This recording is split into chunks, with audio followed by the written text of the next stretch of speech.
They get ready to go each and every weekend, strapping on helmets, pads, and uniforms. Through the summer heat, the crisp and cool autumn evenings, all with the dreams of playing for a state championship.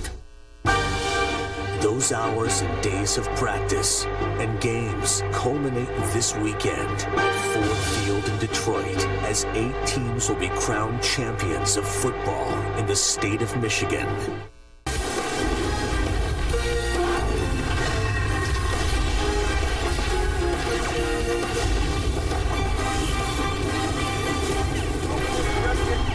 It is the opportunity of a lifetime for a high school football player. For the Midland Chemics, they have plus 2 hours to Ford Field for their first ever crack at a state championship. Detroit Martin Luther King could jog here for the corner of Lafayette and Joseph Campo as they look for their first ever title and the first ever for Detroit Public School League team. Today, Division II bragging rights on the line from Ford Field between the Crusaders, perfect on the year, against the Chemics from Midland. Hi everybody, glad you could stay with us for our continuous championship coverage here on FSN Detroit. A little bit of a scare though for the Detroit Martin Luther King Crusaders. They worried about their head coach earlier today. Would he be on the sidelines for them, considering earlier today he was rushed to a local hospital? Their assistant coaches gathered the troops, talked to them, and right now are in a holding pattern.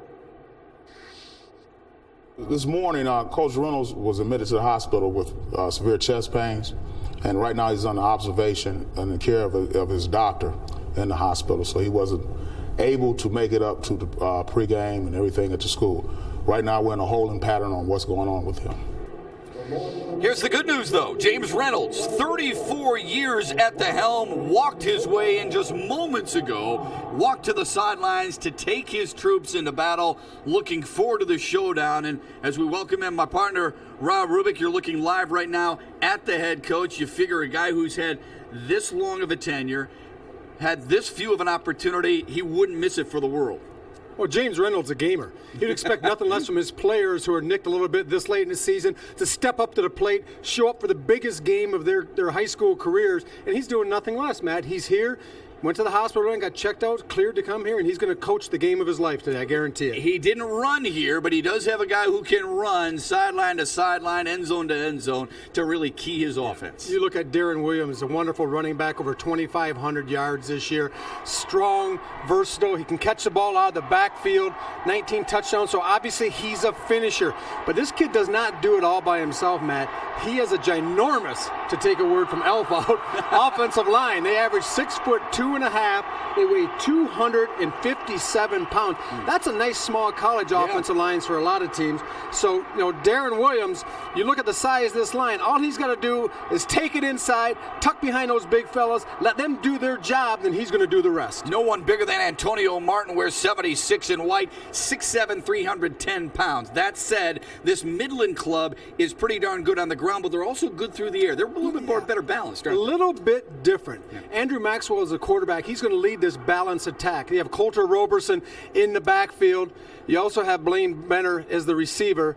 And you can look at Andrew Maxwell. Pretty solid numbers. The 5 interceptions, the one I want to look at because they protect the ball.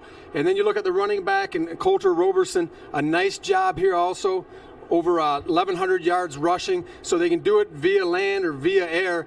The problem is with teams that face Midland is Midland's very opportunistic. Mm-hmm. They're plus 23 in their turnover ratio. So all this offense is really built to do, Matt, is keep you in the game. Don't beat yourselves. Let our defense play fast and strong and take full opportunities that are presented to us and come away with the victory. And a big reason why the Chemics have been so successful this year and why they average 33 points per game. We expect a high-flying affair here for bragging rights in Division II. It'll be Midland against Martin Luther King. We'll have the starting lineups and the opening kick when we come back to downtown Detroit. The Division II championship is right around the corner. Stay right there.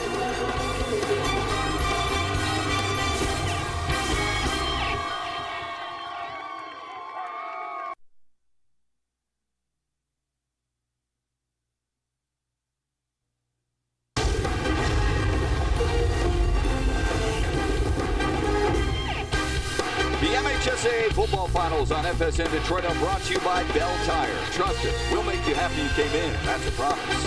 By Wallside Windows. We can do that. We are the factory. And by Eastern Michigan University. Education first.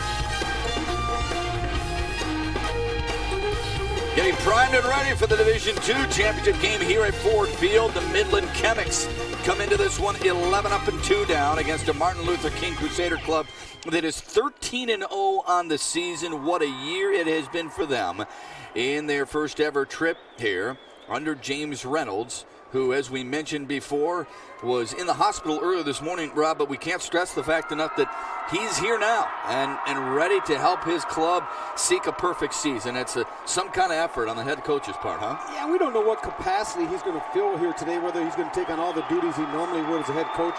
But the biggest capacity he's filling is be a motivating factor for his team. When you think your head coach is down and out, going to a hospital, you don't know what it's going to be, and all of a sudden he shows up in the tunnel prior to the game. That's an emotional lift. And I guarantee the Crusaders are going to be on their own crusade here today, trying to get him a W. Here come the Chemics out onto the football field here in downtown Detroit. They have been dreaming of this moment for years. These kids getting the chance now of a lifetime after finishing second in their Saginaw Valley League at 6-2. That's a little bit deceiving now. When you look at the Saginaw Valley League, I would rate that as one of the top 3 or 4 big divisions in the state of Michigan. Really? Or you look at the Macomb League, then you have the OK Red over in Grand Rapids, right. I think are 2. And then you have the Catholic League, and I think the Valley is a close 4th. Good afternoon. The Michigan High School Athletic Association welcomes you to Fort Both schools out in full force.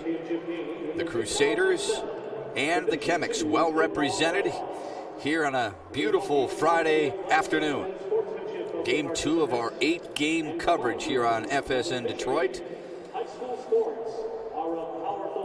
And the Midland Band is getting ready to perform our national anthem here at Ford Field. Gentlemen, please remove your hats. The colors today are presented by the ROTC from Martin Luther King High School. As Americans, one of the greatest privileges we enjoy is educational athletics and the privilege to gather as we watch our school children play their games. Let us honor America with the playing of our national anthem, which will be played today by the Midland High School Marching Band under the direction of William Monroe. Ladies and gentlemen, our national anthem.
Well done, and we look forward to a solid matchup here on FSN Detroit.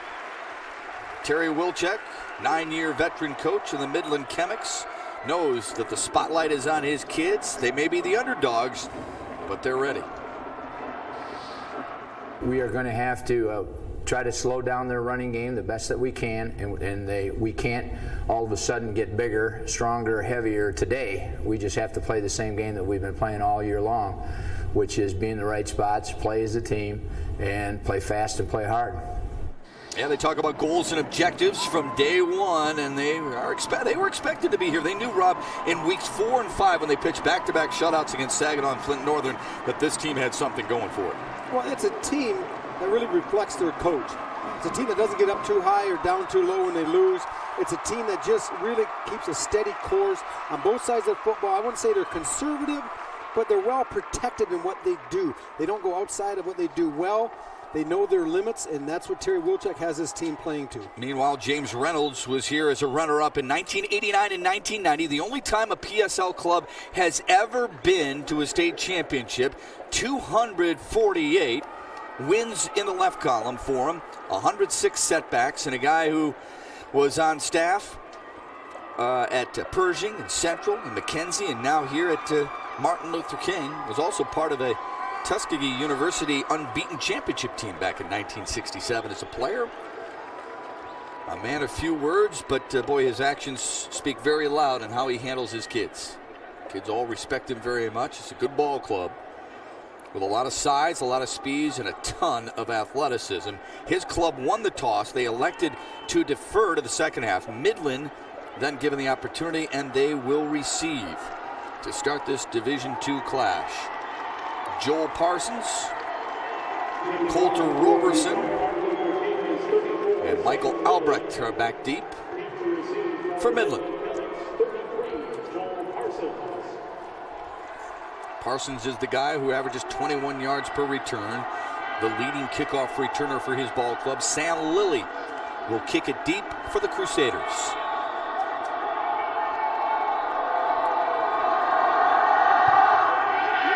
Is angled toward Parsons at the 4.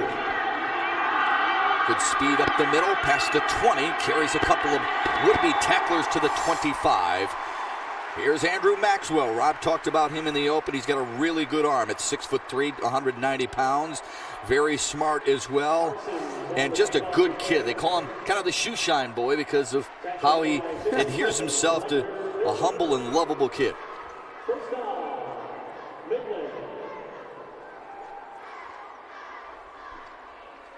Rob talked about their balances in offense. They throw for 190 or 133 yards per game. They run for 196, so they can beat you in a number of different ways. He'll operate on the shotgun. Albrecht in motion to give to Roberson, slicing his way past the 30 to the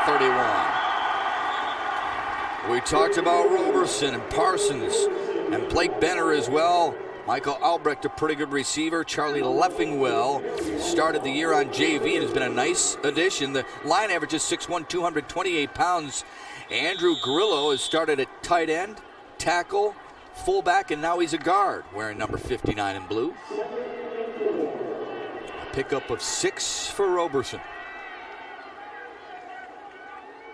Maxwell will half roll it, throw on the run, watch Albrecht, who was open for a moment, but just off his fingertips. It's a good early look from Midland. Well, they come out with their wheel route. They try to get Albrecht down the sideline. You're going to look here. He's in the slot. He's going to go to the angle and then turn it down the sideline. A good job by Bontavious Bryant in coverage. He didn't have a step on him. The ball was just slightly overthrown. Boy, Rob, you can tell Maxwell, you talked about his arm earlier. This is a guy who can sling it. Just a junior, too. 3-sport star at Midland. He's a basketball player and a baseball player. First time under center. Roberson the lone setback. Play action. Deep drop. And incomplete. Wanted Blake Benner. And Midland will be forced to punt it away. Benner was the go-to guy, but Brandon Colbert was in coverage and pretty tight, man-to-man, just right on the hip. Not a lot of room to put the football. After a pretty promising-looking run play to Roberson on first down, Cammy's come out 2 incomplete passes and forced to punt the ball. It's Corey Chapman, I believe, is heading deep to receive this punt. See what Martin Luther King can do with the ball. Catlin Porter will kick it deep, averages 37 yards per punt. Not only Chapman, but Darren Williams is back there as well. A fair catch signal for it made by Darren Williams at the 31-yard line. Good starting field position now for Martin Luther King. Donovan Dickerson is at the helm. Kids really believe in this guy. Shows outstanding leadership and has a really good wing. This is a kid that primarily hands the ball off. Let's not forget that when you got a back like Darren Williams, but has the ability to throw the ball down the field and get it there quickly.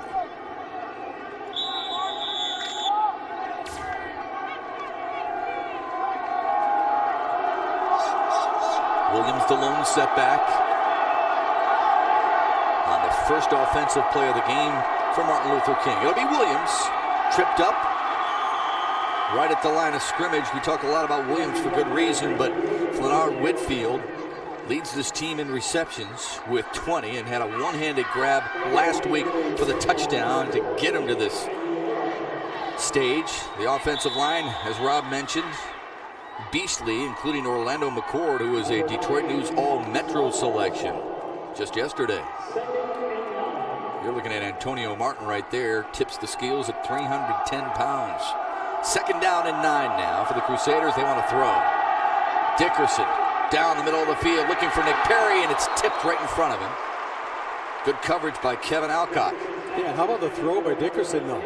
Nick Perry, the All-State All-American, not known necessarily for his tight end ability. He's going to be a linebacker when he plays on. Good boot action. Nice job by Dickerson. You see Perry coming to the middle, and that ball is there. He just kind of stopped running. You got to keep your legs going at the last minute. Reach up for a ball. Once those legs stop, it gets a little bit difficult. It looks like you get shot and you start falling down on the ground. So you got to keep those legs underneath you. Good shot of Perry at 6'4", 240. I mean, he's a man right now, and he's a senior. Third down and 9 now for the Crusaders. Dickerson on a 5-step drop. Lofting for the sideline and incomplete. Good coverage on that far sideline by Jeff Leonard. Well, you can really see what King was trying to do.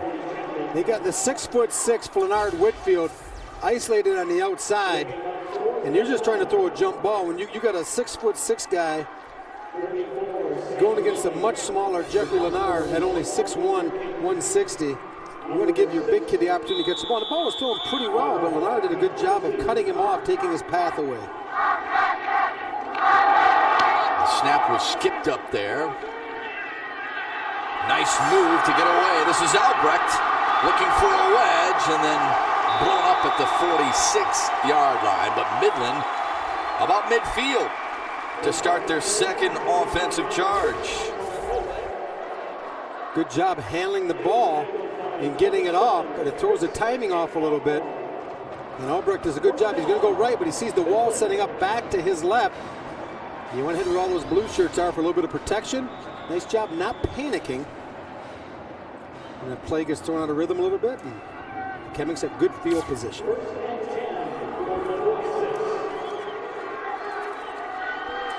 Couple of 3-and-outs to start this Division II grudge match. Roberson bouncing to the outside, needs some speed. Good stiff arm to get into Martin Luther King territory. Omar Mixon finally brought him down. Well, you're going to see here on the exchange almost a drop ball as he fakes underneath to Albrecht. And then Roberson, actually the play is designed as a little inside trap play. Nothing there. He has the speed to bounce it to the edge and pick up 6-7 yards and put a nice second down and short. Blake Benner is split wide to the right for Andrew Maxwell, who operates out of the gun. Again to Roberson. Boy, he gets a good head of steam going. Muscled his way close to the 45-yard line. This defense for Martin Luther King gives up just 7.5 points per game. Nick Perry is the guy you're going to want to keep an eye on. First year playing at King, was a standout at McKenzie, which closed in the spring. And Donovan Dickerson, the quarterback, has a team-high 9 interceptions. Third down and short now for the Chemics. Roberson got the first down. Omar Mixon made the tackle, but not before Roberson picks up the first down of the day. You're going to look right here. It's going to be a nice lead block by the fullback, Leffingwell. He's the one that's going to clear the way. Number 32 comes into your picture and gets a good helmet on Durley, the linebacker, and able to allow Roberson to pop it to the corner and pick up the necessary yards. Roberson already 4 carries for 18 yards, Rob. Average 6 yards per touch. Now at a little bit better than 4. First and 10 for the Chemics. They give to Roberson again, and he's smothered. Edgar Pouncey pounced all over.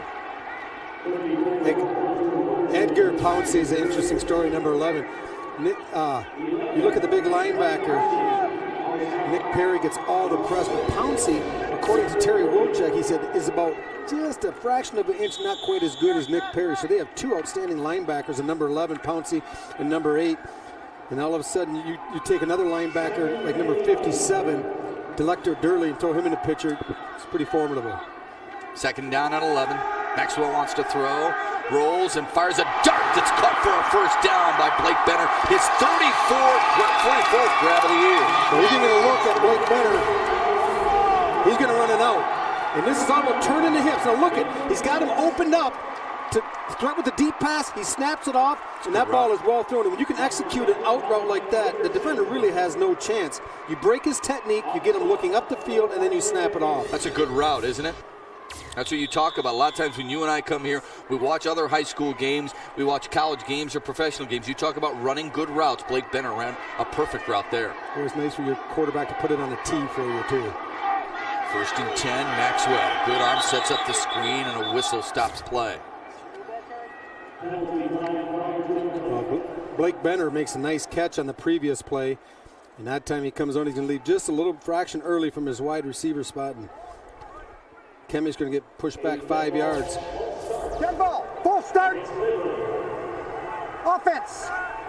Down remains 1. You can see at the top of your screen where Benner just a little bit anxious. And you wonder, Terry Wilczek's philosophy coming in, you really see him trying to get Andrew Maxwell outside the pocket, rolling him out a little bit. I think that has to do with the pressure this front of King can put on you. You don't want to give him a stationary target. You want to maybe have him drop back straight, go left, go right, keep him guessing. First and 15 now. Maxwell has a man wide open. Big arm downfield, just off the fingertips. Catlin Porter, who last week had 8 rocks for 100 yards, almost had their first score of the day. And it looked like Brandon Colbert, the defensive back, is going to come into the middle of the screen here. He's kind of measuring him. He comes late. Now he's just kind of saying, I'm right here with you. But the last second, Porter shows a little bit of a burst, and the ball gets past him. And I think Brandon Colbert was looking to make the interception. And sometimes you pay the price when you're a quarterback, as you saw there. Especially Andrew when Nick Maxwell, Perry's coming in, yeah. So second down at 15. They're really showcasing Andrew Maxwell's arm early on. Maybe 1 for 4, but he throws a good football. Throwing situation, pressure coming. And throws it away. That's going to be a flag, I think. If the official takes a look, that might be intentional grounding. I'll tell you what, he had Porter wide open. I mean, there was nobody within 20 yards of him. But when you have that type of pressure, what King is doing is they're playing man outside. They're manning up on the wide receivers. Then all of a sudden you see 1, 2, 3, 4, 5, 6 white jerseys in your picture. They're bringing pressure. And I think the officials getting the benefit of the doubt because there was a receiver that way he was trying to go to, but as he delivered the ball, taking the hit, the ball lost a lot of velocity. So it's good judgment, the official using his judgment, seeing where Andrew Maxwell was trying to throw the ball, but good defense did not allow that. Third down and 15 now for the Chemics.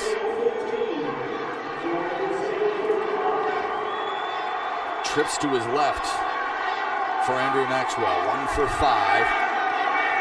Fires for Porter. Oh, what a grab at the 15-yard line. What an adjustment. Corey Chapman never turned his head around, and Portland took advantage.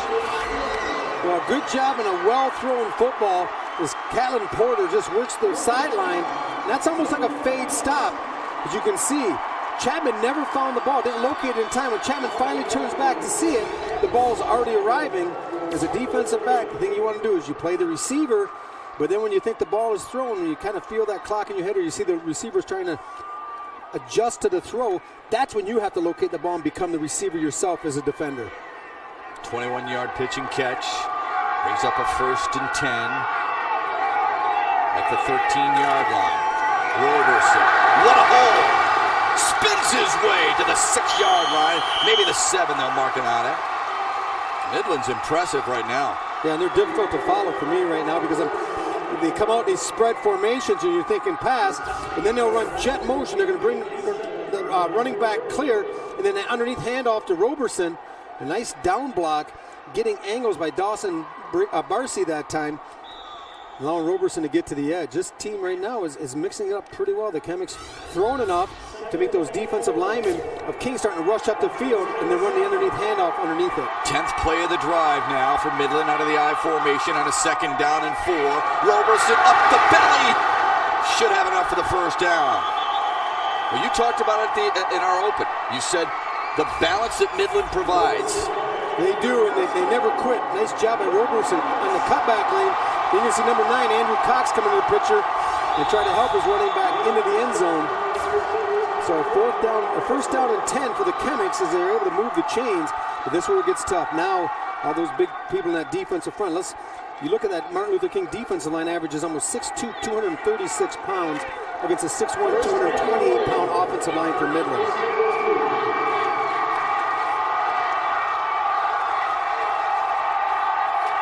Roberson again. Touchdown!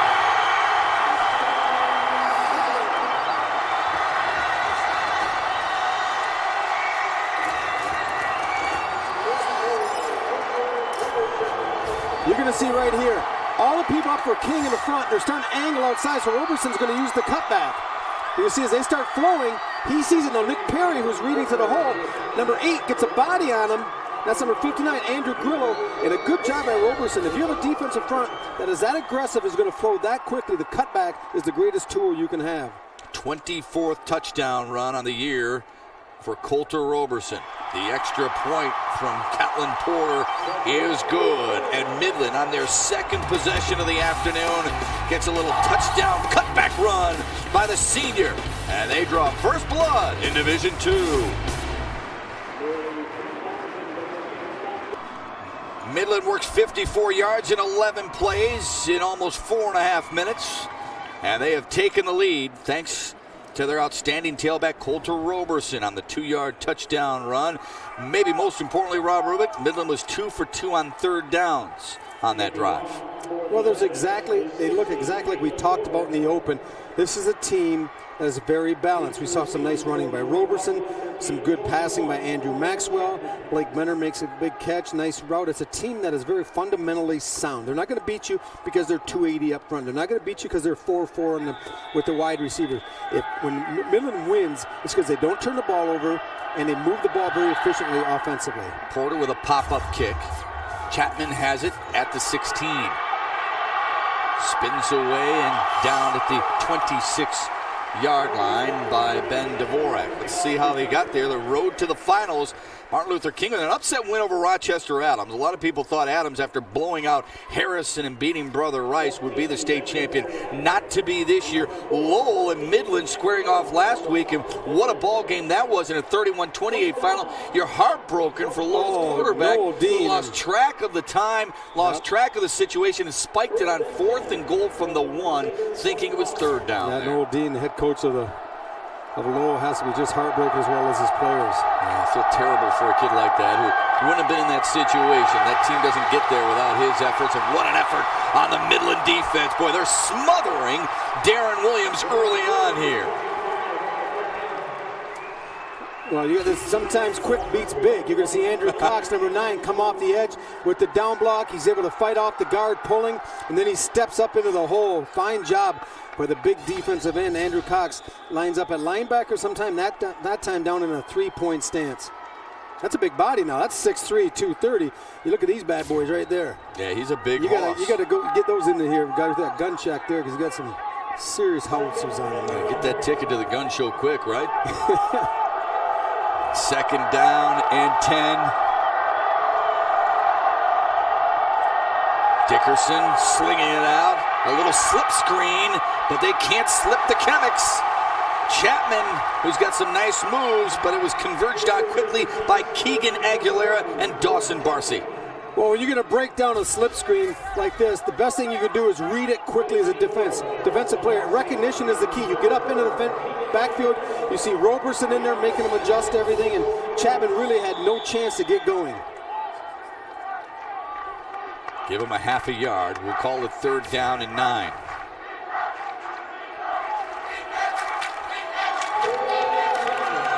I formation behind Donovan Dickerson. Needs to throw. Good play action. Throws across his body. Airs it out. It's a bomb for Chapman, and it's knocked away. What a defensive play there by Kellen Porter. But we saw earlier where Chapman, as a receiver, lost sight of the ball. He did not become a defensive receiver. You're going to watch Porter just the opposite. He sees the ball, he goes up, he makes a play on the ball. He bats the ball, and that's why it's such a big advantage when you're a defender to locate the football. Tremendous play. Absolutely. Kellen Porter wears 16. My fault. Michael Albrecht made the play. An outstanding play by the junior. Kevin Alcott back to receive the punt. Lilly had it blocked! And it'll be Midland ball. Andrew Cox, Rob, you brought him up earlier as a defensive play. This time he makes a special teams outstanding effort. Well, Andrew Cox, number 9, plays both sides of the football, offense, defense, and also special teams. If you hang around at halftime, you might be selling popcorn. You're going to see here the snap a little bit low, but not too bad. Lilly tries to get it off, but Andrew Cox with a good job getting his hands up, and if he doesn't block that, he's not going to rough the punter. So he had a good angle coming in. He just reached back to the inside, and big break for the Chemics, which they hope to take advantage of. Well, they have the early momentum. There's no question about that. Albrecht is split wide to the right of Andrew Maxwell. Joel Parsons is the tailback now. Play action to him. They're looking, firing for Benner, and over his head. Well, just a 2-man route that time. Not a lot good looking for Blake Benner, who just ran a corner route. They had max protection, which means they're going to keep everyone inside, pass block, and then just run Benner on a corner route. But good coverage. That time, good position. Are you surprised that they're throwing as often as they have been so far? No, look at that front. How athletic, how big they are. They're going to throw, frustrate them, get them running around a little bit, and then they go come back to the run if they think they can. Right now they're trying to get that defensive line in the pass rush mode to get them working up the field and then run the running game underneath it. 2 for 7, a little deceiving. Kid throws a nice ball to Maxwell. Here's a reverse. This is Michael Albrecht, a flag on the play. Albrecht cuts it back inside, crawls inside the 20. Could be a holding call against Midland, a pickup of 8 if it stands. We talked about the running game, trying to get him work up the field, and this is what you're going to do here. You're going to run the toss, heading this way on the reverse, then you're going to head it back going the other way, and good penetration up the middle. I'm not sure if that was Omar Mixon or Corey Chapman coming up the middle that time. Holding on the offense. 10 yards. Repeat 2nd down. But sometimes good penetration, defensive quickness will make you do things that you don't want to do offensively, and that's grab, because if they're coming through clean, you kind of go in that panic mode and you start reaching and grabbing whatever you can. And Midland gets hit with the holding penalty after getting great field position after the block punt. Now they're getting backed up to the 40-yard line and out of field goal position. 2nd down and 24. Trips to the right of Andrew Maxwell. Blitz coming. They pick it up. A pump fake. Down the sideline. Looking for Benner and too far from it. King has some corners that can cover. When you look here at Corey Chapman, he's going to be lined up at they run a little wheel roll, trying to get it down the sidelines to Benner. Now watch when the ball's near. All of a sudden Chapman starts going ahead. Like he's the receiver, not just I'm a little bit faster than you are. And that time Corey Chapman showing great speed, starting to play the ball. Just as impressive, didn't bite on the pump fake either by Maxwell. And a little bit of a short wheel on the outside. I think when you have a team like this that can get deep, what you need to do is what we saw with the out route, Matt. Get them running, snap it off, run some deep outs, some deep comebacks. 2 for 3 on 3rd downs for the Chemics, including that big one on that first 3rd down of the scoring drive. Maxwell firing down the sideline. Roberson's got it on the fingertips. He could score and will.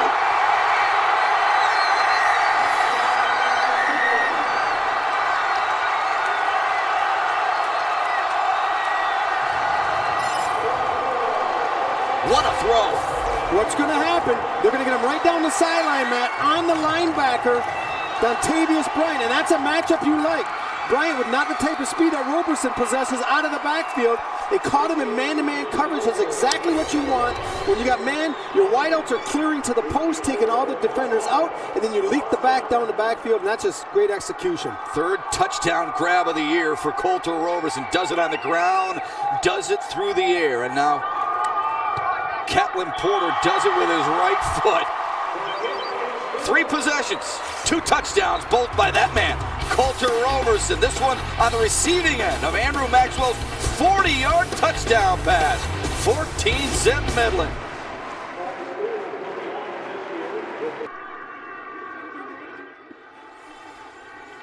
Pretty impressive start for the Chemics from Midland. They've got something figured out here. 3 plays, 26 yards in 47 seconds. Actually, a little bit longer than 26 yards because remember the drop happened and you had some penalties on the play, and then boom, there you go. You get Maxwell to Roberson, 40-yard hookup, and hello 6. You know, I recall the coaches previous to this game, and I'm starting to think they're all a bunch of sandbaggers, because you talk to Cherry Wilczek, and he says, well, we don't really have a lot. We just kind of balance. We do this and that. And I'm watching 34, this Roberson kid, and he's a player. Oh. I mean, running the ball, he runs tough, receiving, good hands, good speed. Chapman from the 15, reversing fields. Needs a block. Got away from a man. Roberson hopped his way to try and make up the ground, and he's pushed out of bounds at the 30-yard line. Returning this year to FSN Detroit is MHSAA Magazine, a seasonal recap of state finals competition, highlighting the team and individual champions in all the sports. The fall edition of MHSAA Magazine premieres Saturday, December 22nd at 1 and 5:30 right here on FSN Detroit. Remember, this Martin Luther King Club hasn't given up more than 15 points in one game all season long. Detroit Henry Ford scored the most against them in a 44-15 blowout win for the Crusaders. And that was a while back. Already, the Chemics have put 14 on the board in back-to-back drives. There's a lot of game to go here now. If you're a Midland fan, you realize that. And you're Martin Luther King, there's no panic yet. Sam Lilly punched in the mouth and dropped at the line of scrimmage. Andrew Grillo came in and drilled him from his defensive end position. What I'm seeing is a Midland defense right now that is very technique conscious. In position, when the tackle blocks down, you're going to see go down inside. The defensive end's going to squeeze inside. You see Grillo keeping his head up, keeping his base with him. And that's all football 101 that kids learn when they're in rocket football, junior high football, high school football. Well-coached club. Grillo's brother Joe was the captain of the team in 05. Had brothers Nick and Tony play as well. And all 4 of the brothers are honor students. So not only good football players, but outstanding in the classroom as well. 2nd down and 10 now for the Crusaders. Incomplete. Dickerson's timing just not quite yet there. They're trying to get Darren Williams involved somehow. Boy, it was there, though. They had man coverage, and they had Darren Williams lined up in the slot, working down the field. I believe it was on Albrecht. And the ball was just thrown a little bit too much to the inside. And actually, I think it was Catlin Porter. I was 16. I'm like you, Matt, at 15 or at 16 and at 6. 6 sometimes get me mixed up. But Darren Williams, a little bit of frustration. He wants the ball. He's used to 2,500 yards. Yeah. He is the focal point of this offense. Right now, they're trying to get him matched up by formation. That's what they have right here. 20-1 difference in total yards in favor of the club with 14 points. Dickerson got it to Williams. A sliding catch inside Chemic territory. Big play right there for the Crusaders. You're going to look right here. Williams has come down the slot. He's going to get down the sidelines. And a little miscommunication. As you see the 2 defensive backs that time, Catlin Porter was coming up along with Tyler Prokop. Well, someone's got to get deep. And Darren Williams, I think if he could have kept his feet there, the ball was underthrown a little bit, that would have been a touchdown. 27 yards for the Crusaders. More than they had gained the entire ball game to date. Offset eye behind Donovan Dickerson. Williams will try it on the ground. Cut back and now up the middle for a pickup of about 4. Keep in mind, the reason you want to get him the ball, he's one of the fastest players in the state. He won the PSL 100-meter title a year ago. Gained over 1,200 yards last season, 2,500 this year. An 8 yards per carry average. Yeah, that right there, that's pretty impressive. I mean, no, this isn't running on just anyone. When you're playing in the PSL and you're playing against in the playoffs against the opponents that they've faced, and you can still average 8.2 yards a carry, you got game. Today, just 3 for 5 on the ground, though. 2nd down and 6. Dickerson fires. Good arm for a first down. Well, that's Flenard Whitfield, Rob, his team-high 21st catch of the season.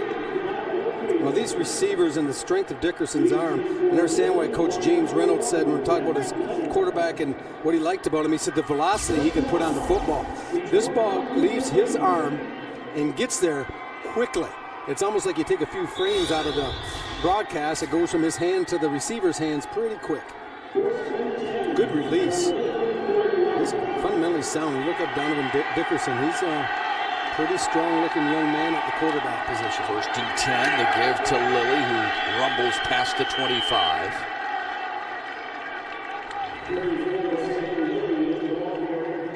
Fast-moving first quarter here in the Division II state championship game.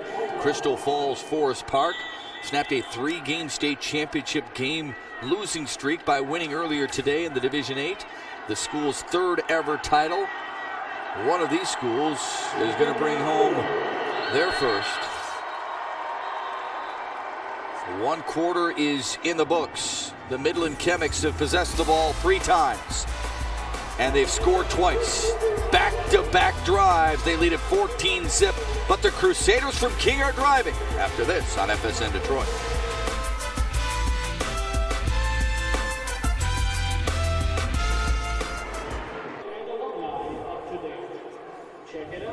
James Reynolds Club finally moving the football, trailing 14-zip as we start the 2nd quarter. Detroit Martin Luther King located in the heart of the 11th most populous city. Detroit, Michigan, right there on the corner of Lafayette and Joseph Campo. Enrollment of about 1,500 or so. Detroit, of course, for many years referred as Paris of the West.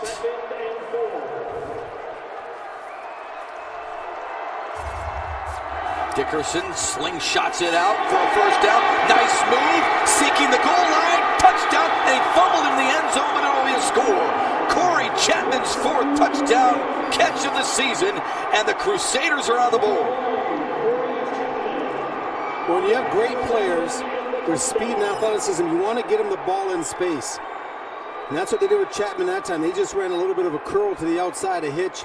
And once he gets the ball in space with one-on-one man-to-man coverage, he made the first defender come up and miss, and he was in the end zone before you blink of an eye. You see right here, that's Albrecht comes up, he makes him miss, he makes Prokop miss, then he takes the end zone. The ball came out after he crossed the goal line. And the extra point is up and through. It's now a 1-possession game. Midland leads Detroit Martin Luther King 14-7. Chapman on the receiving end of Donovan Dickerson's 20th touchdown toss. Back with more for Field after this.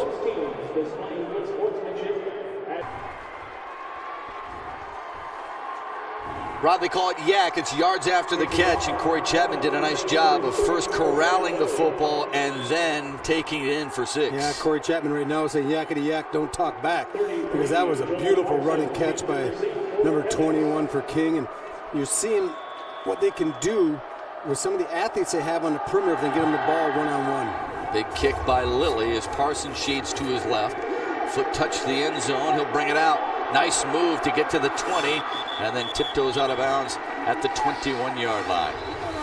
Well, King gets back in the game because of Dickerson's arm finding Williams down the field. That really gets them out of the hole in their own territory. Then they come back finding Chapman in the flat. Nice running catch, getting in the end zone and coming into your living room a little bit there. You can see Chapman goes airborne to finish the last couple yards. Like the way the rest of the Crusaders followed the football just in case there was a fumble to get there and possibly hop all over it. Midland, who of course won mythical state titles in 57 and 68, now with their 4th possession of the afternoon, leading 14-7. Both quarterbacks very impressive. Albrecht in motion, the jet sweep. Roberson with a chip block, and Albrecht picked up about 2 or 3. Good pursuit defensively that time. Aronde Staton was able to fight off a block from his defensive end position, number 52, and there's a look at him. Forcing Albrecht, he wants to get to it.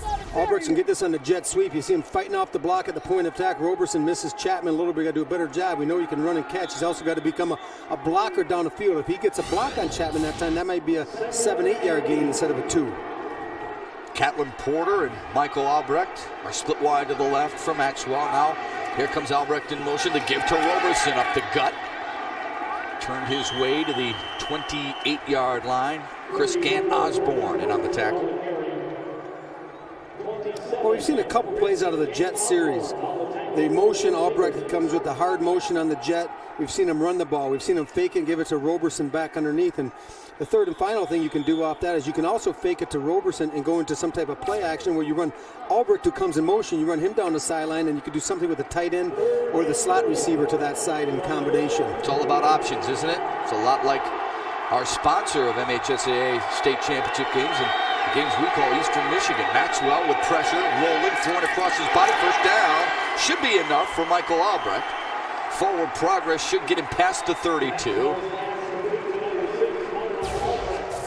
Let's look at Roberson right there, number 34. Get a look right here. That's a blitz that's coming free inside. He's able just to get enough of them to allow Maxwell time to find Albrecht, who's just doing a little digger out in the middle of the field. So good job. I just got on Roberson the last play. He makes the block down the field. Well, that time he's the reason why the ball was able to be completed. Picking up the blitz inside. Nice job.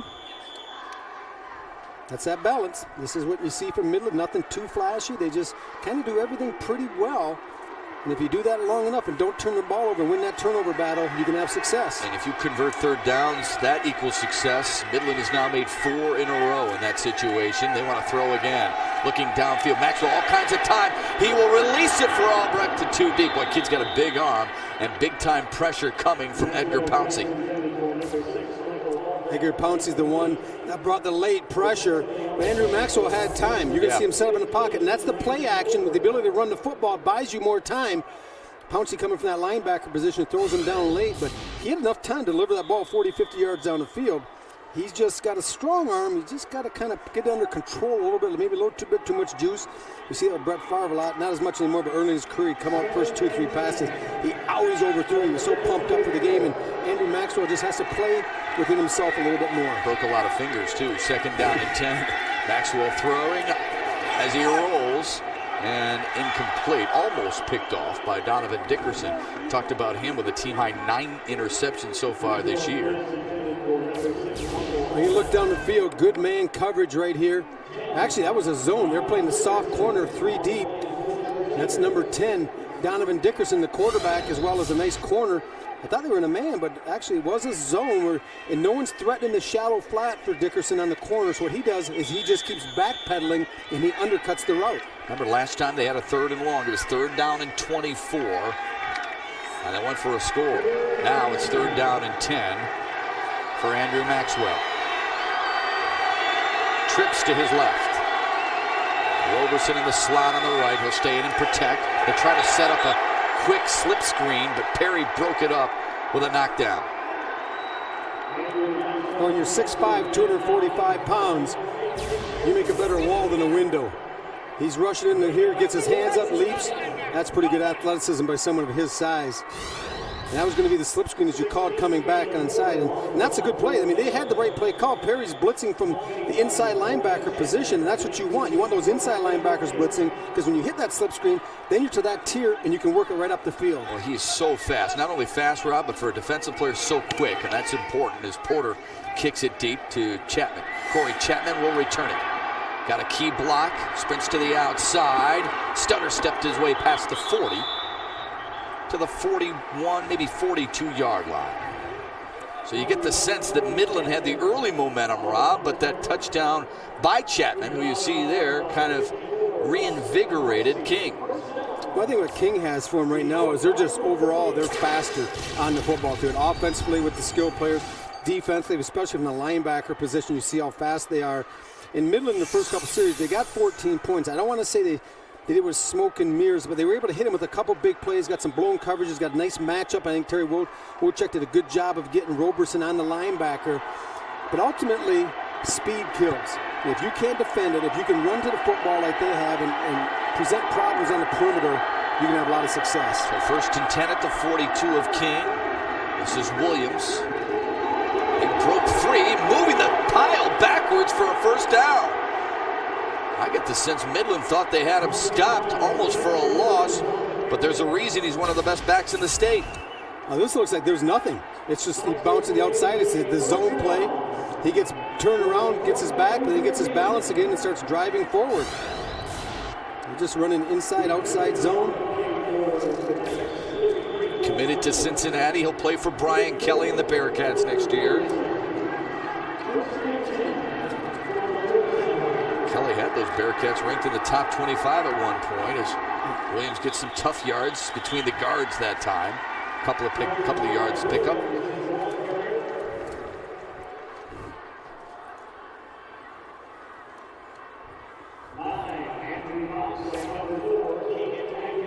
Keegan Aguilera in on the tackle. Aguilera big into the 4-H club at Midland. He's got one of those prize steers that he showcases. 2nd down and 8 now for King.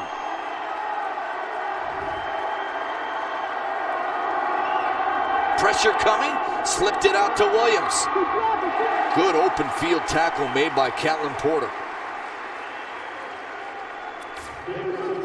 You're going to see Joel Parsons, number 33, is going to come off the edge and apply the pressure, and Dickerson does the only thing he can. He just dumps it in the flat. It might have been a little bit of a one-man screen with Chapman being the lead blocker, but too much pressure too quickly by Midland forces Dickerson really to tip his hand and allow the defense to read it and react. Parsons, one of the captains of this club. His brother Jimmy and Justin were also captains. 3rd down now and 8.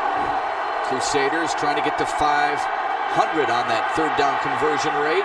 Big arm downfield. Oh, Porter broke on it, but what a grab! Chapman hauled it in despite Porter running right in front of his face. We've said many times, you can play great defense, but well-executed offense will win. And you can't execute any better than this. As Dickerson's able to get to the edge, good job getting Parsons rolled out of the way. He stops and throws back the deep crossing route, and Chapman just played the ball. And the thing is, you look at Catlin Porter, he did a good job playing the ball as well. Could have been a face mask, too. Could have been definitely inadvertent. He was trying to catch the football, got kind of hung up in there. But what a play by Chapman. We've seen him make a couple of outstanding plays in the last 2 drives. Yeah, that takes concentration, doesn't it? 1st and 10, Williams stops, couldn't start again. He was smothered and bowled under by Andrew Grillo. He and Dawson Barcy on a tag team tackle there. Well, Grillo got in his grill that time. You get penetration into the backfield. Williams, like any good running back, if you can get him before he gets started, and on that inside zone play, don't let him get going down the line of scrimmage and pick his hole. Get penetration early, make him bubble, allow your teammates to close and stop him for little or no gain. So after the loss of one, and they've done a nice job bottling up Nick Williams, or Darren Williams, I should say. Number 21 in the slot, they better keep an eye on him. He's one that's been hurting. You're right, Corey Chapman. He's in the slot. We're trying to get to Williams. Chapman was calling for a timeout and was granted such, I believe. Head coach James Reynolds was right over there on that side, and he was yelling at Chapman. And Chapman was able to turn back the official just prior to the ball being snapped and get the timeout just in the nick of time. 2nd down and 11 for King. When we come back, they trail by 7, but are on the march again.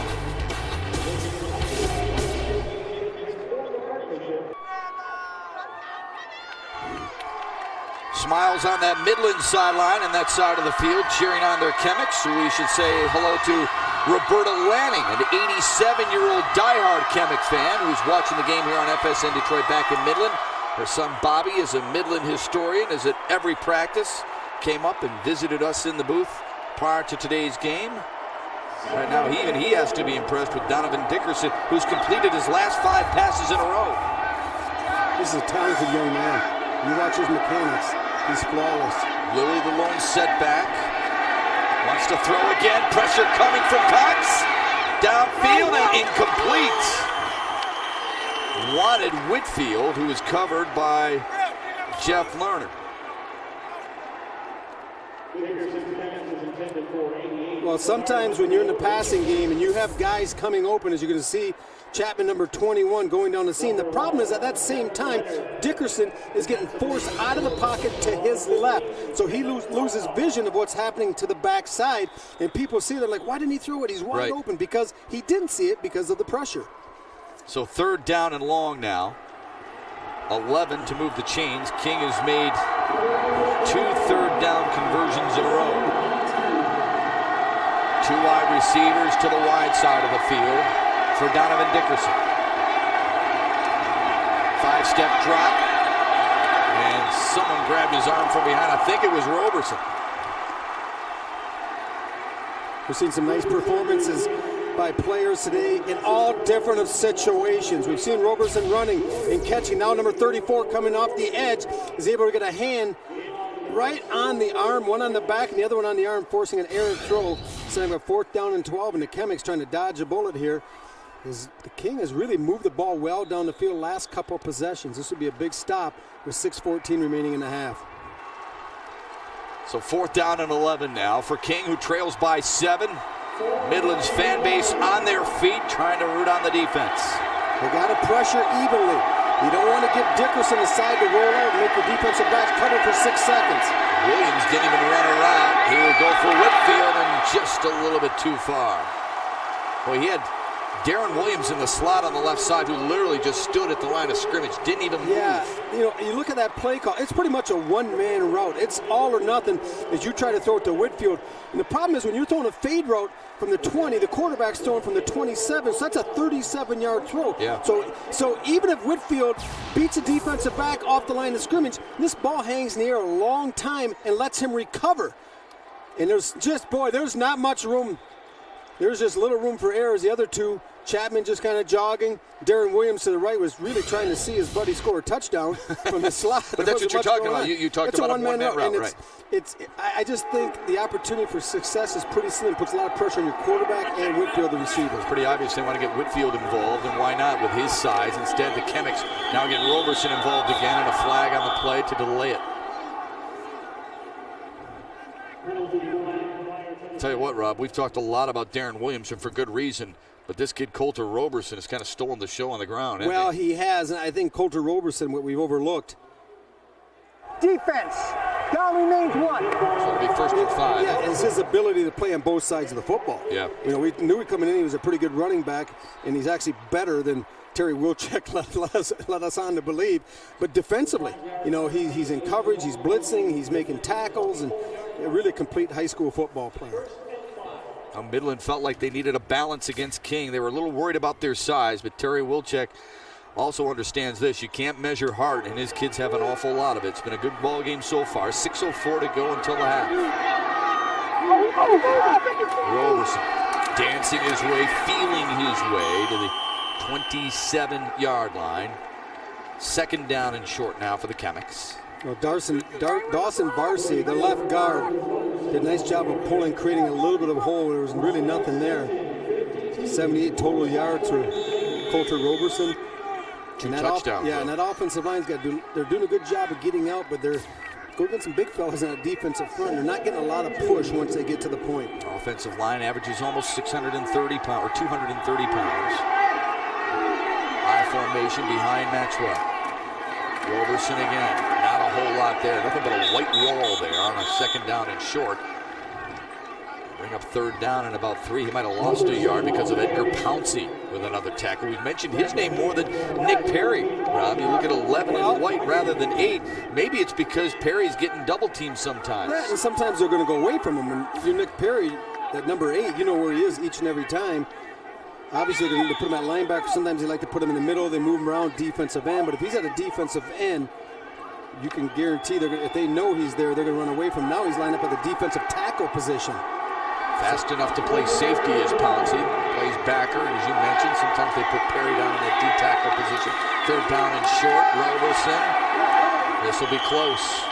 Perry with a wrap up there, along with DeMarcus Cleveland.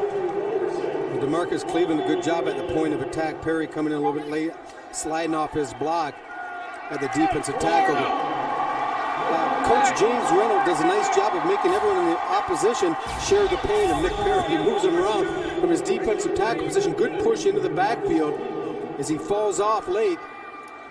And really, you know, I gave Cleveland a little more credit than he deserved. Nick Perry got him by the legs there and pulled him down. That's pretty strong when you reach out with one arm and you get the running back by the legs. You're able to stop him pretty much dead in his tracks. 4:20 to go. The time of possession in favor of Midland for sure in this 14-7 game right now. Roberson again ran right into number 27, Chris Gant Osborne. He popped him pretty good and dropped him at the line of scrimmage. Well, Gant Osborne did not bite at all on the jet motion. They're playing technique sound right now, the Crusaders are.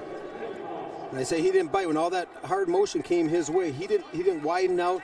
He wasn't threatened by it because he knows his teammates. That's not his assignment. His assignment is his gap control type of deal, and he steps up into it when Roberson tries to take the ball on the underneath handoff, and he's there to make the play. 2nd down and 10 for Andrew Maxwell, one of 4 captains on this Chemics club. He wants to throw. Across the middle, it's caught. Pick up of about 8 or so. Matthew Alcott on the receiving end. Had 2 TDs last week against Lowell. Alcott's going to run the drag underneath number 19. And what closing speed. Yeah. By the secondary of the Crusaders that time. That looked like he was going to be able to run after a catch, and that gap disappeared quickly. 3rd down and 2, a hard count by Maxwell. Now he'll audible at the line of scrimmage. Jumps back into the shotgun formation. Jason Jenkins is the center and delivers a nice snap. Nice throw to Porter, who couldn't hang on. Would have been a 1st down. Closing quickly there was Corey Chapman. And that was just a little. That's just a little bit of the post angle route you're going to see right here. The inside guy is going to run the angle to the outside. You clear with the post, and Catlin Porter unable to make the catch. But you know, teams that are defensively quick and teams that can pressure defensively up front really make you look not as good sometimes. Even if they're not getting a sack, everything is rushed. All the timing in your offense, the quarterback wants to get rid of it quicker. The receiver knows as soon as he catches it, he's going to get hit because of the closing speed of the secondary. And sometimes a really good defense will make an offense look like they're just not on. Porter now to kick it away. Chapman and Williams back. It'll be Williams backpedaling to his own 20. Williams to the near sideline. Brushes one man off and then dropped. Good coverage and a good tackle downfield by Tyler Prokopek. How much ground can an NFL receiver really cover? How quickly does a pro quarterback react in the pocket? It's time to reveal more of sports myths and mysteries on Sports Science, FSN's groundbreaking new series. It's called Experience Sports Science.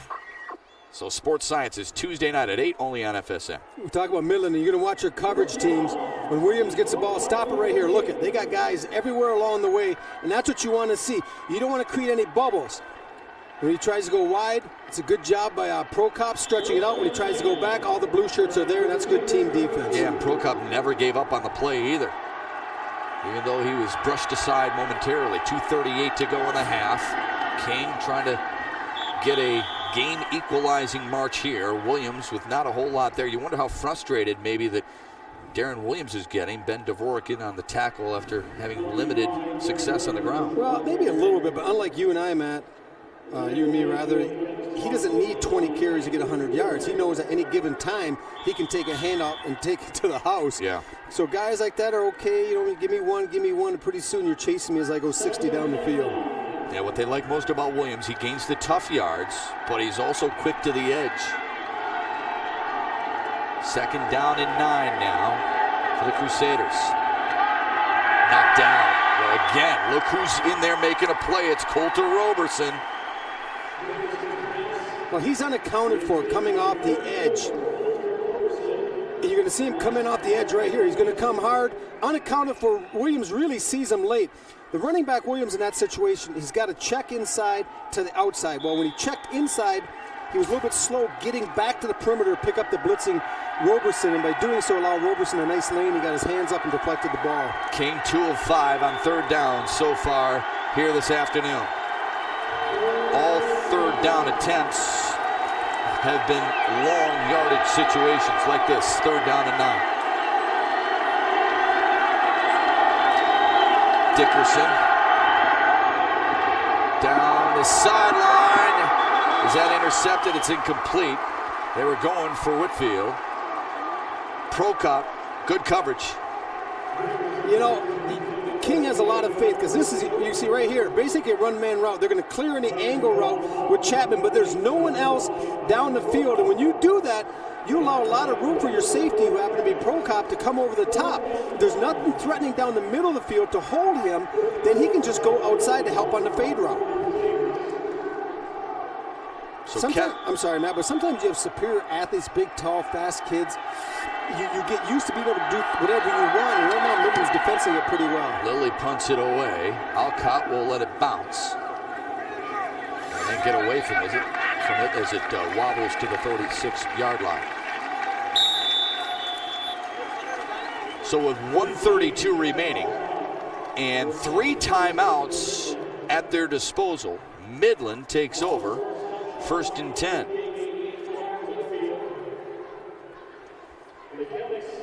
Here's a look at Terry Wilczek. You know, Rob, a lot of people expected big points and maybe a big margin of victory for King. That remains to be seen, but something has to be impressive about what Midland's been able to do to take there's this a few things that have surprised me. One is that Midland's been able to stop the running game of King. I thought Darren Williams had much more success.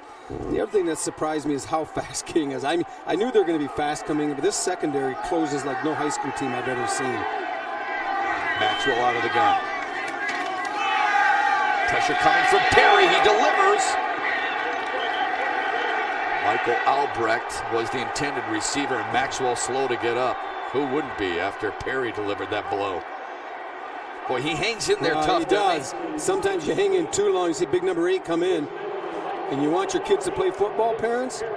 Ooh, that'll leave a mark right there. I don't know. That's 245 pounds coming at you with force.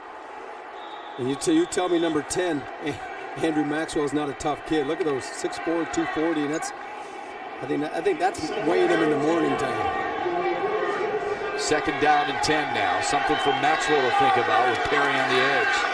Roberson, he met Perry. And down he went again. Some say Nick Perry is as good a defensive player the state has had since Lamar Woodley, who starred at the University of Michigan. He is, and I mean, you go back a long ways, and obviously I've been covering high school football a long time, but a kid I remember was from the UP, from Escanaba. One year they played Detroit Catholic Central in the state championship, and they lost 35-0 to CC.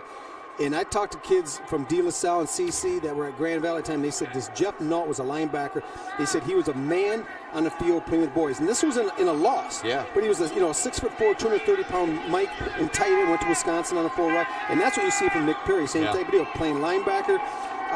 David Bowens. Remember David Bowens at Orchard Lake St. Mary's, one of the most dominant high school players. I saw him play just Montrose. Nebraska that we saw not too long ago. This is a guy who's now playing at Western Michigan. There's some really outstanding high school football players that we've had the opportunity to call over the past 10 years. Yeah, and you know what's neat, too? We get a chance to follow them in their collegiate career. Now, Lamar Woodley, as we brought up earlier, a guy who's now starring for the Pittsburgh Steelers, but you'll get to see them and follow them through their collegiate careers and then see where they go from there. How about this one from Utica Eisenhower? We talk about the DiGiorgio brothers. Absolutely. And now, John and Joe both with fine careers at Saginaw Valley, and John playing linebacker now, starting for the Buffalo Bills.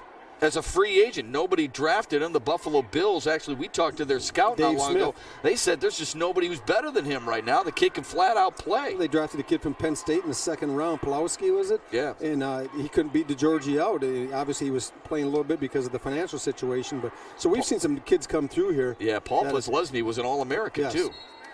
Thank you for the pronunciation on that. Sometimes it's never easy. You probably played against a Pulowski sometime. You played with a Kowalski. I know that. Kowalski. Yeah. You are the thesaurus of names. 3rd down and 11. Only 40 seconds remain in this first half of play in the Division II championship game.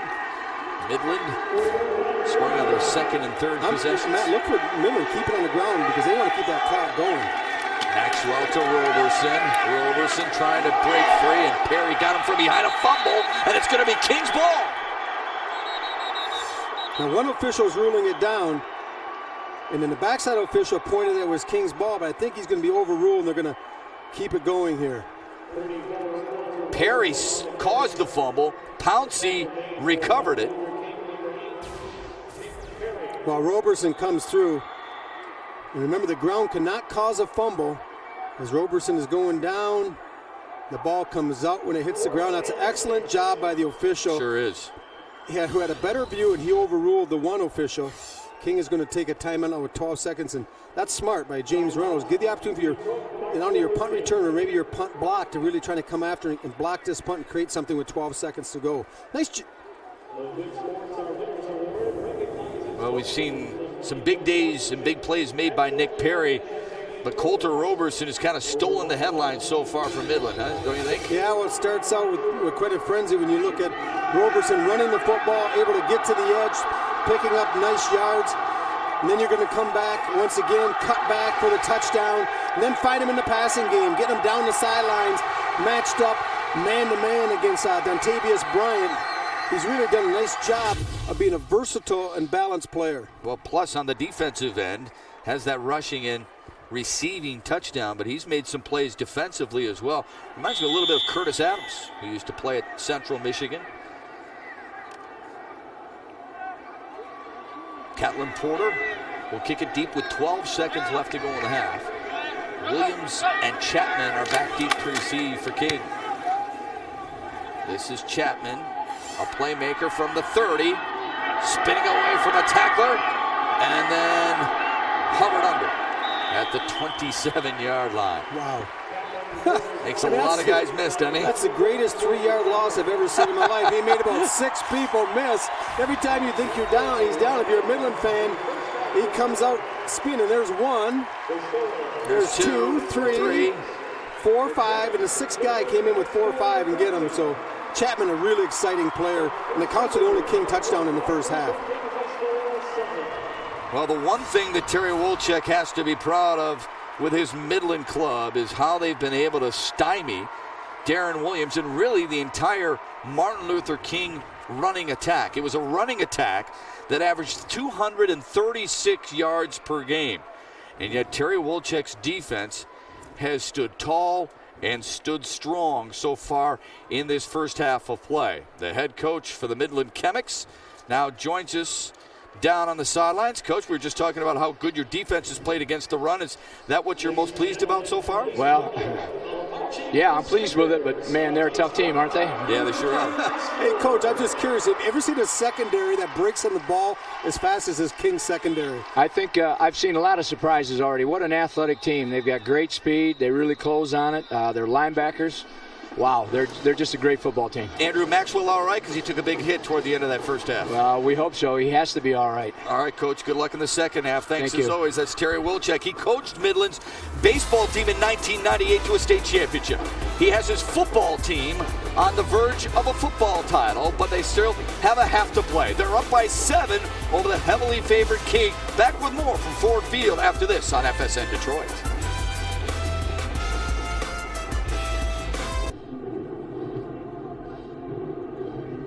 Well, let me tell you how good this Detroit Martin Luther King band is. So good, they have Rob Rubik dancing up here in the booth. They have everybody celebrating what high school football and what high school sports is really all about. Welcome back. It's Midland 14, Martin Luther King 7 here at the break. You know, a lot of these athletes on the football field you're seeing today and really all weekend long have a number of different interests. But for Lansing Everett's Rance Mask, his interest doesn't span over an entire school year, but instead incorporates during the same time of the school year. Shireen Saski has more.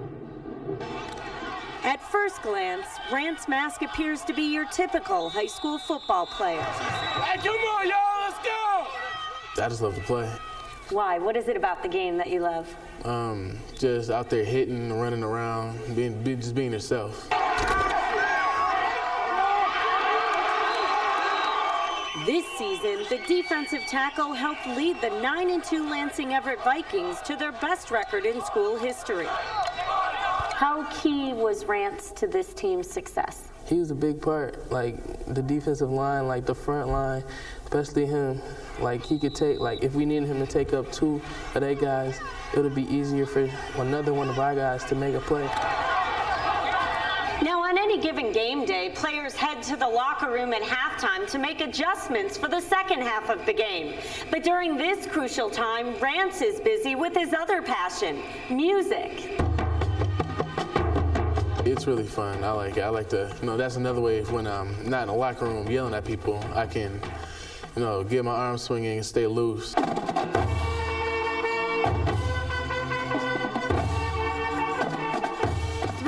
his 4 years at Lansing Everett, Mask has played in the marching band and played football. It's a difficult arrangement that requires total teamwork. When Rance has important activities to do with the football team, he spends time with them. And when we have performances in the band and important practices, he spends time with us. During the week of practice, Rance will stay with us maybe 3 days. He only plays our defensive line for us, so on those days that he'll stay with us. But then we go to an offensive practice, then he'll go with the band. So we've actually switched our practice for Rance, believe it or not. When you have one thing you got to do, and then you have something else that follows right after that, you have to know when you have to be there, how much time you have in between. And you can't stay to stick around and talk to friends. You have to be like, I'm sorry, I'll call you later, talk to you then. You got to just go. Rance has excelled at both activities because of strong dedication and discipline. Yet despite the carefully orchestrated schedule, every now and then the Vikings miss a beat. That's funny. We're going for a field goal, and Rance is on our field goal team. Well, it's right at the end of the half, and Rance, we're screaming, "Where's Rance? Where's Rance?" And like, you know how coaches get mad and stuff. So Rance had already left, and they was mad. So I had to put somebody else in. And he got in trouble for that. It was funny though.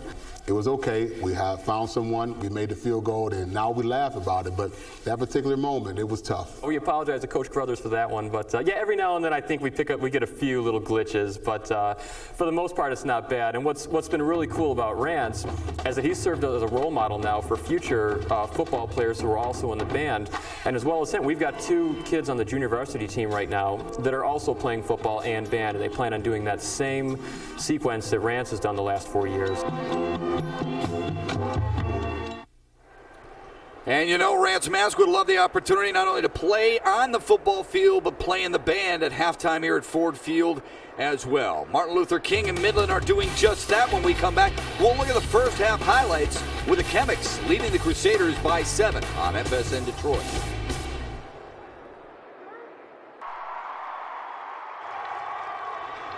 Back-to-back scoring drives in the first, allowing Midland to take a 14-7 lead over Detroit Martin Luther King. And this is the Division II final. Welcome back to our coverage here on FSN Detroit. Alongside Rob Rubik, my name is Matt Shepard. Let's take a look at the first half highlights brought to you by Eastern Michigan University. Education first.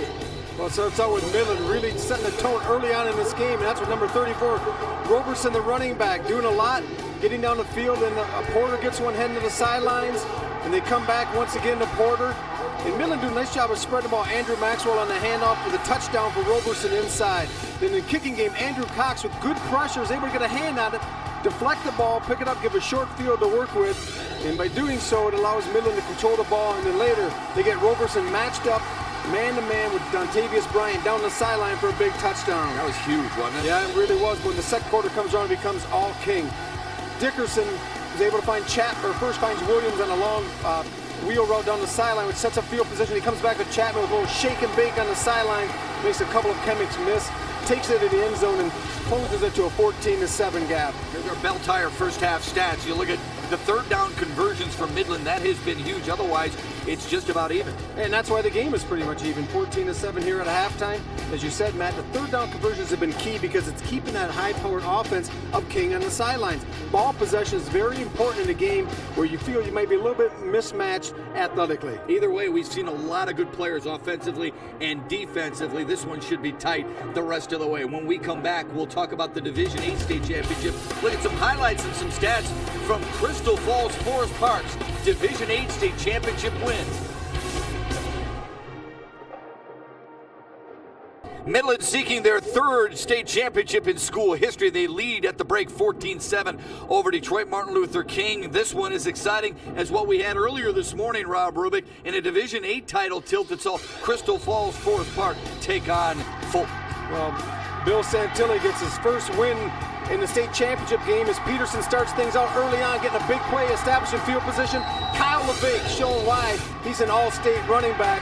And then a turnover, which really thwarts the first drive of Crystal Falls down in the red zone. And Fulton Middleton comes back. As you see, Cleveland Jefferson, the all-state running back, also really doing a nice job, showing a little bit of power combined with a little bit of speed. But a big turnover here as Ben Weber coughs it up in the red zone for the Pirates, which really turned out to be a game breaker. And the the second quarter, you're going to look here as Kyle LeVay takes in about 2 or 3 yards. Known for his elusiveness, the ability to get to the edge shows a little bit of power.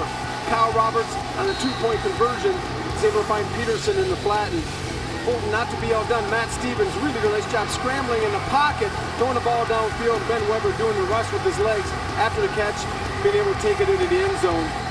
But ultimately it wasn't enough. As Forest Park's able to salt things away as Fred Hubbard takes it to the cupboard, to the corner this time, and really salts away the victory. And it's something, Billy Santilli and his Crystal Falls Forest Park Trojans are pretty excited. Absolutely. Their first title since 1976. They had won one in 75 when Santilli was an all-state running back. Their 11th state championship appearance, 4th most in state history, and it comes out with a victory earlier here on FSN Detroit. You have to feel really good for Santilli and the rest of the Trojans in a hard-fought victory. Well, you never pull for a team when you're in a broadcast situation, but once things are settled on the field, you can be happy for one team, and extremely happy for Bill Santilli and his Crystal Falls Forest Park Trojan staff, because they put so much into it. They've come so far and been so close for so many years. It's nice to see them come away with a championship. Yeah, these two schools have come close too in their recent histories as well.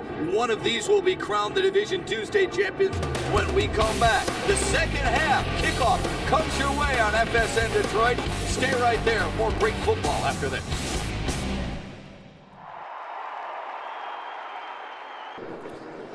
Andrew Maxwell, part of the big three for Midland. He has performed quite well, and well enough for his Chemics to have a 14-7 lead here at the break. He was one of the three-headed monsters, if you will, for Midland to be successful. Well, you see Blake Benner has been kind of quiet here, so look for him maybe to get more involved in the second half. I got to believe Kings will make some adjustments, take that man, number 34, Coulter Roberson, out of action a little bit, maybe man up, spy him, do something, because he's been pretty effective. And Andrew Maxwell, they got to keep doing what they're doing. Apply pressure with that big, strong linebacking core, keep hitting him, and try to take his will away. Maxwell just 5 of 16 for 90 yards, but he's threw the ball much better than that. Wouldn't you agree? Well, he's thrown under duress.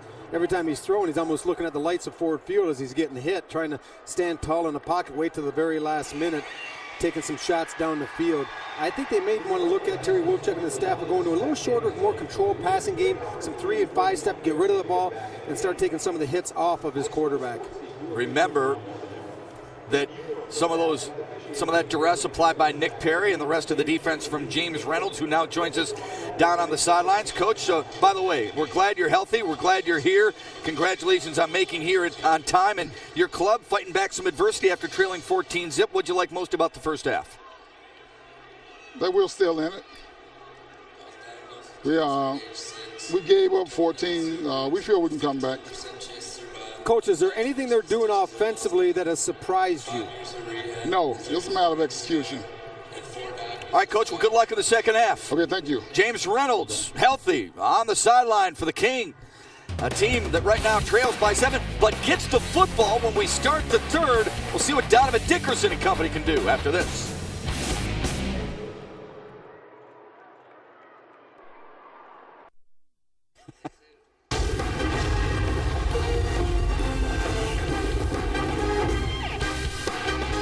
The MHSAA football finals on FSN Detroit are brought to you by Eastern Michigan University. Education first.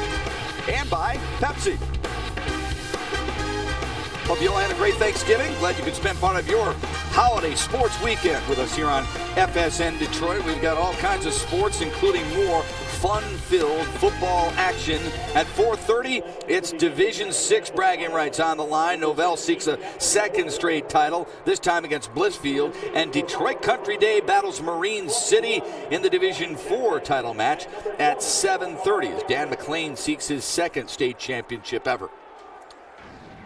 Well, 10 years of fun and highlights of high school football championship action here on FSN Detroit. And this one hasn't let us down yet either, has it, partner? No, it's been a dandy, almost as good as my Thanksgiving dinner that my wife and 2 daughters prepared yesterday. I couldn't get enough of it, and this game is living up to its billing. This ball popped up to Williams, who's running backwards. He started at the 21. He's all the way back to the 15. They stretch him out, and down he goes at the 16-yard line. Ethan Roberson did a nice job to grab him from behind for a -7 on the return. Well, they tell you to run to daylight. That time Darren Williams is running to darkness. He tries to take it up inside. There's nothing there, nothing there. And once again, we showed early on the punt team how they're staying in their lanes. Midland very disciplined in their coverage teams, and you better be when you're facing that type of speed in a Darren Williams or Corey Chapman. Rob, they also tell you to run north and south. That time he ran east and west. Dickerson's numbers, 6 of 15, almost 90 yards. Did miss out on his last 5 passes that snapped a 5-game completion rule for the quarterback. I formation behind him. Sam Lilly is the fullback, and Darren Williams, the All-Stater, the tailback. Williams starts it. And he's grabbed by Joel Parsons and wrapped up, but did pick up about 3 or 4. You know, Keegan Aguilera did a nice job coming up also. It was turned in, as you said, by Parsons. He kept his technique, kept outside leverage, funneled it back inside. And as soon as he did, Keegan was there to make the stop. Good job, once again, by the Chemics. And they better be perfect. When you're physically outmatched up front with size and a little bit of speed on the edges, you can still compete well as they're doing if your technique and assignment sound. There's Joel Parsons, great hockey player as well as a baseball player. They have 9 hockey players on this club for Midland. 2nd down and 7 now. Dickerson rolling, throwing, and a flag on the play. They might get defensive holding here because they sure can't call pass interference. I think they might call somebody was holding on Flenwood Whitfield. No, my bad. Legal downfield. As I saw Whitfield in the position, and one of the Chemics was behind him, and he looked like he was trying to get free. No, that could be a loss. Is that a loss of down? I know legal touching I don't think it is. I think you're right. No. It's not. So I would decline to set him in 3rd down and long. Okay. We have an ineligible receiver downfield on the white team. Penalties refused. 3rd down. Art Zisk, no relation to Richie. I'm surprised they declined that penalty, quite honestly. I'm surprised you used Richie Zisk. I know, but sorry, that's the first name that came to mind. And, love for baseball. You could set them up a 2nd down and 11 or 3rd and 6. I think you want to limit their opportunities for the big play. Fair enough. Trips to the right for Donovan Dickerson. They isolated the big man to the near side. Whitfield. Dickerson snowed under. Wow, what speed off the edge from Andrew Grillo. Well, they had Midland where they wanted. They had Whitfield isolated man-to-man to the bottom, and as soon as Dickerson tried to turn that way, Grillo was there with great pressure. Once again, I think they're having some schematic problems in their offensive pass blocking because Grillo came really untouched. A good job by the Chemics. Kevin Alcott is back deep to receive the punt, but a flag thrown.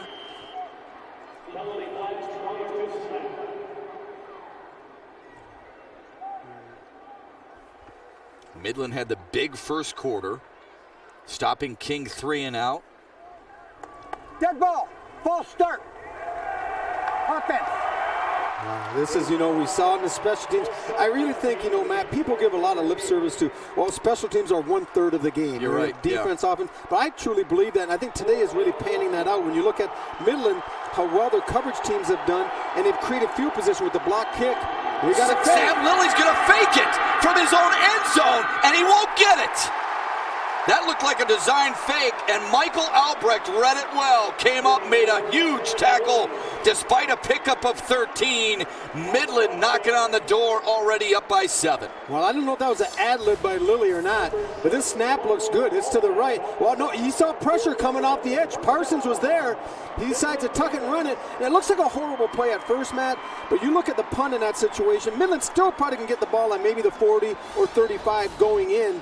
So they pick up 10 or 15 yards. Instead of getting a block kick for a safety or a touchdown, Lilly tries to ad-lib and make something out of nothing. So 1st and 10 from the 19. Remember, Lilly is a running back, so he's used to running it. So it's Robertson looking for daylight. He's got it to the 10, 5, touchdown Chemics!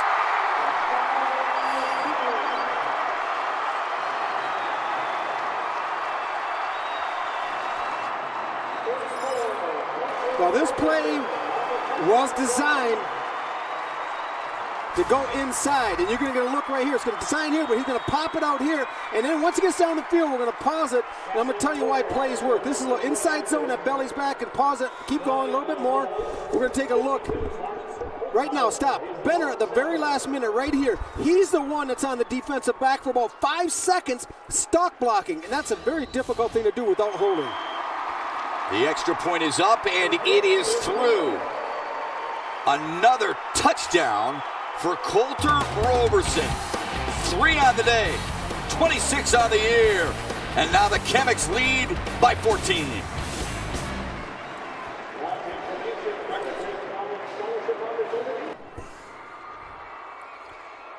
A stunned Detroit Martin Luther King sideline. They trail now by 14. It happened on special teams. And with the 21 points, it's the most points allowed by the Crusaders this year. Well, special teams have been special for the Chemics. A blocked punt, another one that was going to be blocked, and Lilly had to ad-lib and try to run it, but good job by Albrecht reading the play, falling off his hawk position. He was jamming the wide out and come up and make the play for short for first down. Pop-up kick fielded by Williams, Rob, at the 17. This time he goes north and south and has good things happen as he stumbles past the 30 to the 31. Keegan Aguilera in on the tackle. Tune in next month for taped coverage of the state volleyball finals. It took place last weekend in Kalamazoo, Saturday, December 15th. It's the Class D and C finals at noon and 2. Then on Saturday, December 22nd, catch the A and B championship matches at 1:30 and 3:30. The MHSAA Volleyball Championships, December 15th and 22nd, only here on FSN Detroit.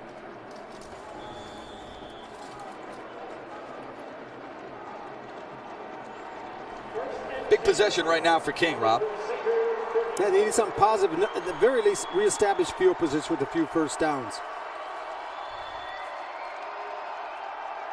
Dickerson wants to throw and hits his underman, Chapman. Chapman's had a nice game. He's been really the highlight of their offense. Michael Albrecht with an open field tackle. And I like that play call by James Reynolds and staff. You know, you don't have to throw a fade or a takeoff every single play. That time they cleared out with Whitfield and just ran Chapman a little 5-yard out. What you do is you get man coverage underneath and you get in the ball in space with the ability to make something big. And it's a much greater chance of completing it, and you take the sack out of the equation. And you pick up 7 to boot. Dickerson with a give to Williams. Looking for some room. Has the room. And the corner. Nope, he's dragged down. Nice play by Jeff Lerner. Lerner with a tackle from behind, but a pickup of 6. Well, this looks like it's going to be a lot more than this. Yeah. Williams showing that sprinter speed. Leonard doing a nice job of closing, getting a little bit and pulling him down, which ends up being a first down play, moves the chains, but not a touchdown. Got to watch it around the back of the shoulder pads, that neck area. Saw that called a number of times yesterday in the Thanksgiving Day game. Not a penalty in high school, but have to be careful there. That's how injuries take place. 1st and 10. The give to Williams up the middle and into Chemic territory to the 49 of Midland. It looks like a Martin Luther King team offensively with a purpose now. Yeah, it does. They really seem to be focused, coming off the ball much better, not getting too fancy. You know, they ran a quick out to start, then they just ran a little outside zone play, and now they come back with a straight ahead dive. Tell those big guys up front, start using that size advantage you have. Take away maybe the agility or athleticism that smaller defensive front of Midland has going side to side. Remember, that was one of the worries for Terry Wilczek, the lack of size that in the long run might wear his club down a little bit. So far they lead by 14 though. Williams lunged forward, might have picked up a yard, bottled up by Grillo and Aguilera, both guys we've talked about numerous times on that Midland defense.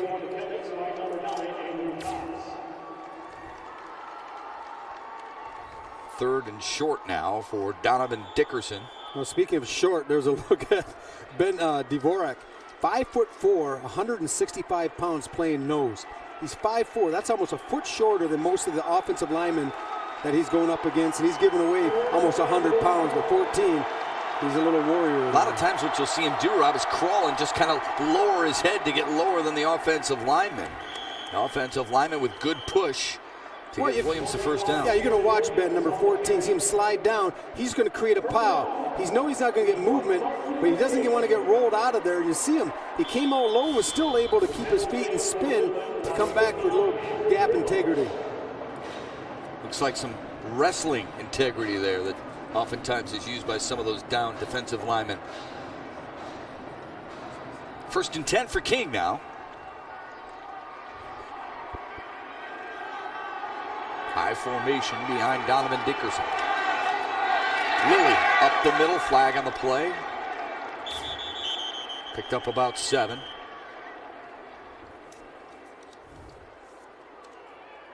Montavious Bryant is the ball carrier. There is a penalty flag on the play.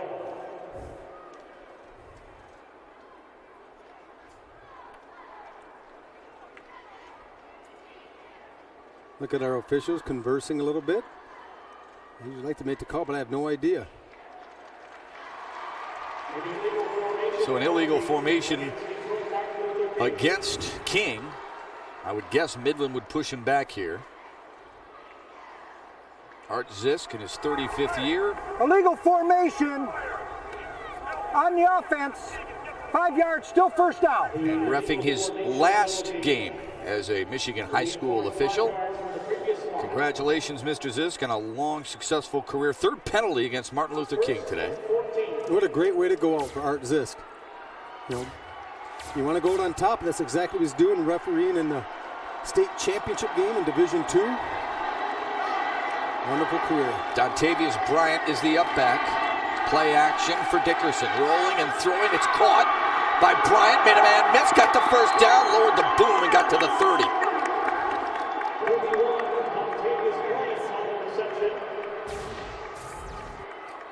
Well, you're going to look, Bryant's going to come out of the backfield. He's going to leak out into the flat.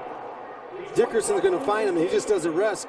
Gets a block by Whitfield, which brings him, and Chapman already blocking down the field, number 21. So good job of King working after the catch with their receivers as well. And that's when big plays are created, when people are working down the field. I always say, Matt, it's like basketball or football. If you work to get someone else open, eventually you're going to be open. Boy, the way the King has moved the ball on this drive, you wonder how they've been stopped all day long. Here's Williams. Bounce into the outside. He's got a clear path. Roberson trying to catch him, but he won't.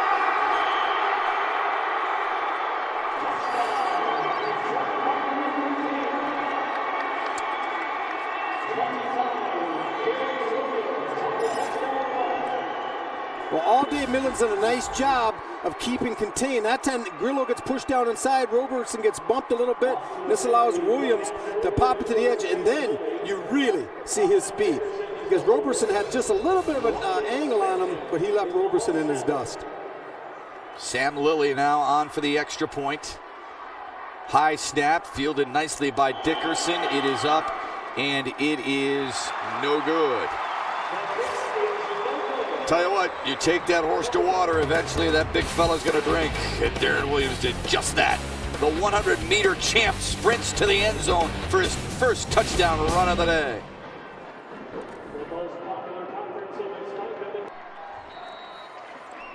8-point difference here in the Division II state championship game. The broadcast of this game is a copyrighted presentation of the Michigan High School Athletic Association and FSN Detroit. No reproduction, retransmission, or other distribution of the images, descriptions, or accounts of this game may take place without the expressed written consent of the MHSA and FSN Detroit. Terry Wilczek, the head coach of Midland in his 9th year, told us earlier in the week he's told his kids all season long there are certain ingredients you need to make a run. One of them is to deal with adversity and withstanding another team's run. Right now, Martin Luther King has that type of run going for him. This ball fielded at the goal line. Parsons can't outrun him and gets to the 20. Here's the scoring drive for King, and an impressive one too. And they chewed up a lot of yardage. 69 yards in 7 plays in under 4 minutes. And the whole key, Rob, you kept saying it, you got to keep feeding Darren Williams, even though he was bottled up in the first half, finally able to break through a little bit here in the third. Well, I think the difference is that time in that last running play that Williams had success with, he did dip it inside before he bounced it to the edge, which kind of holds the linebackers, keeps everyone in, and then now you're getting him a little bit surprised using that speed to get the corner. See what Midland can do now with Andrew Maxwell out of the shotgun. Roberson, stutter step, might have picked up a yard. Good tackle by Chris Gant Osborne, a 5'8", 170-pound senior linebacker. Osborne did a nice job of not overcommitting on the fake. When Roberson got the ball, Matt, he stepped to the left, but Gant Osborne stayed right in his whole backside, so when the cutback came, 27 was waiting for it.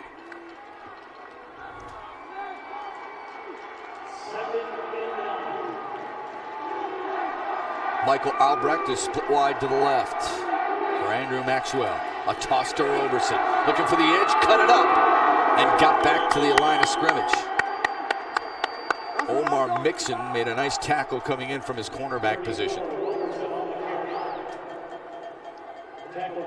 Well, Terry Wilczek right now feels like he's trying to call an offense a little bit handcuffed because this defensive front of King has taken over, and I think his running game is going to be pretty limited from here on out, which means you have to throw the football, and that brings all those big fellas rushing up the field, putting pressure on your quarterback who's already taken a lot of hits. I think if they don't get in this series, next series they come on, I think they're going to have to start throwing them first and second down a little bit more. Maxwell in a throwing situation. Pressure coming. Drops it, picked off at the 30. This could go for 6. And will. Donovan Dickerson, with his 10th interception of the year, returns it for 6, and the difference is 2. Well, you're going to see what happens is he drops back. He wants to throw it over here down the middle. The problem is there's too much pressure, and he has to throw the ball before Benner's even coming out of his cut. But Dickerson, who's playing defense with his eyes in the backfield, sees all of this happening. So right here, Maxwell just has to get rid of the ball because the defense is in his face. Dickerson playing quarterback on defense in center field does a nice job of breaking on the ball and taking it in for 6. And now with big 2-point conversion. Pretty good twist, too, as he went inside and then outside, swiveled those hips nicely, and read the quarterback's eyes. Now a 2-point conversion for King for the first tie of the afternoon.